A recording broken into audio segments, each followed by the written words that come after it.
Hi everyone. So today we are going to study about the red black trees, and basically we will be focusing on the insertion of red black tree. But before going on the insertion, we will be seeing the basic principles followed in the red black tree and some properties of red black tree. So let's begin it. Now in this particular picture, it is shown a red black tree with null shown black hat over 3 equal to 4. And now, what is a red black tree? Okay, so see, red black tree is a binary search tree. Okay, so we can say that binary search tree is a superset of red black tree, and red black tree is a subset of binary search tree.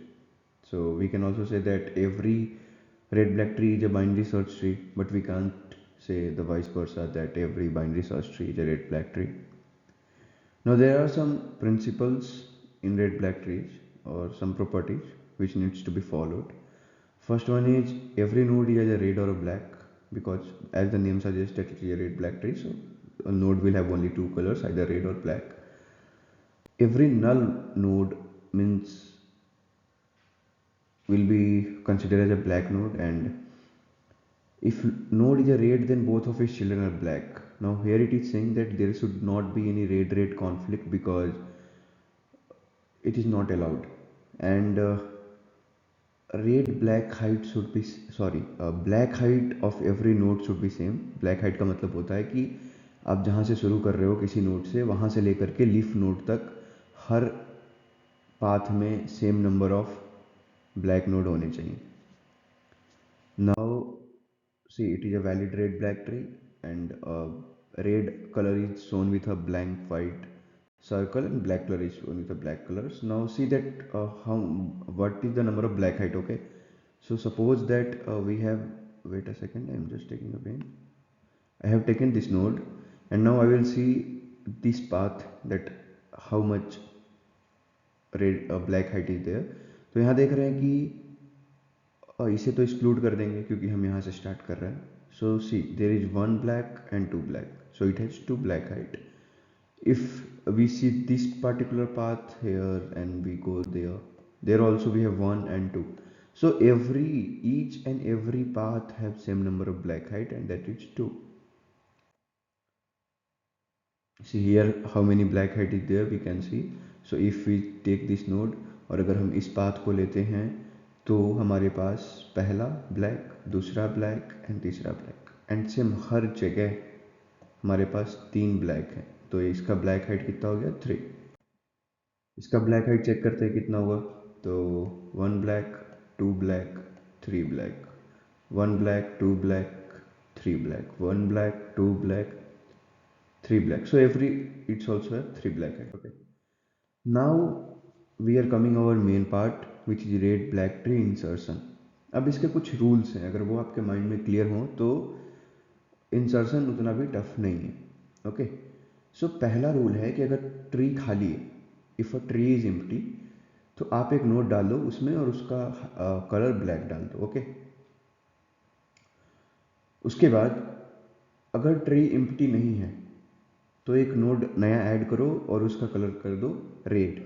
Okay, now rule 3 is अगर जो inserted node है, जो अभी आपने insert करा है, उसके parents जो हैं वो ब्लैक हैं तो आप एग्जिट कर जाओ उस ट्री से. ओके, बट प्रॉब्लम तब आती है जब पेरेंट रेड हो जाते हैं और वहाँ पे रेड इंसर्शन हो जाता है, and red insertion is not allowed. तो उसके लिए क्या सॉल्यूशन है? तो उसके लिए दो सॉल्यूशन है. सॉल्यूशन ये है कि पहले अगर जैसे ही पेरेंट रेड हैं तो आप पेरेंट को ना देख करके पेरेंट के सिबलिंग को देखेंगे, मतलब कि हम उस नोड के चाचा जी को देखेंगे कि उनके साथ क्या हो रहा है, उनका कलर क्या है. तो अगर चाचा जी का कलर ब्लैक है या नल है तो हम सूटेबल रोटेशन करेंगे. उसके बाद जो फाइनल रोटेशन में नोड की पोजीशन चेंज हुई है उसको हम रिकलर कर देंगे. बट अगर चाचा जी का कलर रेड है तो क्या करेंगे? तो हम कुछ नहीं करेंगे, हम रिकलर करेंगे. उसके बाद हम चेक करेंगे कि चाचा जी के पापा, okay, parent of the sibling, वो रेड है या ब्लैक है. अगर वो रेड है तो उनको भी रिकलर कर देंगे. अगर वो ब्लैक है, वो अगर सॉरी वो अगर रूट नोड हैं तो उनको रिकलर नहीं करेंगे, अगर वो रूट नोड नहीं है तो उन्हें भी रिकलर कर देंगे। And again we will check for red red conflict, और अगर वापस से रेड रेड कॉन्फ्लिक्ट हो जाता है तो वापस से यही दोनों रूल फॉलो करेंगे। आगे एक एग्जाम्पल लिया है मैंने ताकि आपको समझ में आ जाए, and it's not clearly visible, but फिर भी मैं कुछ स्टेप्स आपको समझाता हूँ। सो सी, पहले मुझे 10 इंसर्ट कराना है, तो मैंने 10 इंसर्ट करा दिया और उसका ब्लैक डाल दिया उसके कलर में। अगेन एग्जिट कर गए हम, क्योंकि केवल खुद ही पेरेंट है, खुद ही रूट नोड है, सब कुछ है। फिर हमने 18 इंसर्ट किया, 18 को हमने रेड दिया, बट देखा कि रेड के पेरेंट ब्लैक हैं तो हमने एग्जिट कर गया। फिर हम 7 पे आए, हम 7 को इंसर्ट किए। 7 इंसर्ट करने के बाद आई थिंक ये कॉपी में क्लियरली विजिबल है, तो मैं कॉपी से समझाने की कोशिश करूँगा आपको। तो हाँ, तो 7, अब मैं 7 इंसर्ट करूँगा, so 10 18, now 10 7 is less than 10, so it will come on left hand side. तो 7 आ गया and 7 will be red colour. Now again parent of red is black, so again we will exit. अब main जो problem आती है वो है जब हम वेट अ सेकेंड 15 को इंसर्ट कर रहे होंगे। हाँ, 15 को जब इंसर्ट करेंगे तो क्या होगा, we will be seeing that पहले हमने 10 इंसर्ट करा था, 10 के बाद 18 इंसर्ट करा था। चूंकि 10 से बड़ा है एंड 18 से छोटा है तो वो लेफ्ट में चला जाएगा। नाउ 18 ब्लैक था, okay, and wait a second, sorry, या ना इस क्वेश्चन में हम सॉरी इस पोर्शन में जब हमने हमारा जब 10 18 7 15 एंड 16 इंसर्ट हो चुका है, नाउ हम इंसर्ट कर रहे हैं, wait a second, sorry 16 insert हो चुका था बट 16 पे रेड रेड कॉन्फ्लिक्ट आ रहा था। नाउ इस क्वेश्चन से हम रोटेशन को प्रॉपरली समझ लेंगे कि हम रोटेट करते कैसे हैं।